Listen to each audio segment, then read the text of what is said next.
যখন মনে হয় সবাই তোমাকে ছেড়ে চলে গেছে, তখন মনে রেখো তুমি কখনোই একা নও। দুনিয়ার মানুষজন তোমাকে ভুল বুঝতে পারে, তোমার সাথে অন্যায় করতে পারে, কিন্তু আল্লাহ সব সময় তোমার সাথে আছেন। কুরআনে আল্লাহ বলেন, তোমাদেরকে সৃষ্টি করা এবং পুনরায় জীবিত করা তো এক ব্যক্তিকে সৃষ্টি ও পুনরায় জীবিত করার মতোই সহজ। সূরা লোকমান আয়াত সংখ্যা 28। এই আয়াত আমাদের মনে করিয়ে দেয় যে আল্লাহ আমাদের সৃষ্টিকর্তা এবং তিনি আমাদের একা থাকতে দেন না। প্রিয় ভাই ও বোনেরা, একাকিত্ব আমাদের জীবনের একটি অবিচ্ছেদ্য অংশ।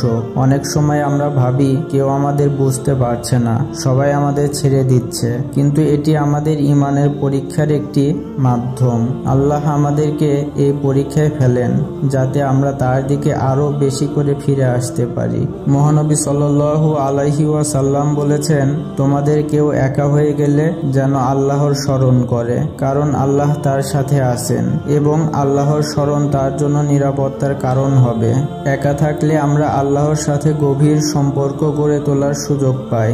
আমরা আল্লাহর দিকে আরো বেশি সময় নিয়ে মনোনিবেশ করতে পারি। আল্লাহ বলেছেন, তোমরা যদি সাহায্য চাও তবে সবর এবং সালাতের মাধ্যমে সাহায্য চাও, নিশ্চয় আল্লাহ সবরকারীদের সাথে আছেন। সূরা বাকারা আয়াত সংখ্যা 153। এই আয়াতটি আমাদের শেখায় যে সবর এবং সালাতের মাধ্যমে আমরা আল্লাহর কাছ থেকে সাহায্য পেতে পারি। একাকিত্বের সময়টিকে আল্লাহর কাছে আসার একটি বিশেষ সুযোগ হিসেবে গ্রহণ করুন। সালাতে দাঁড়ান, কুরআন তেলাওয়াত করুন এবং আল্লাহর সাথে নীরব কথোপকথন করুন।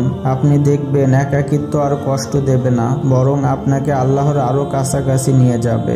অতএব মনে রেখো, এই দুনিয়ার কেউ তোমাকে যদি ছেড়ে যায়, তবুও আল্লাহ তোমার সাথে আছেন, তোমাকে দেখছেন, তোমার প্রয়োজন বুঝছেন।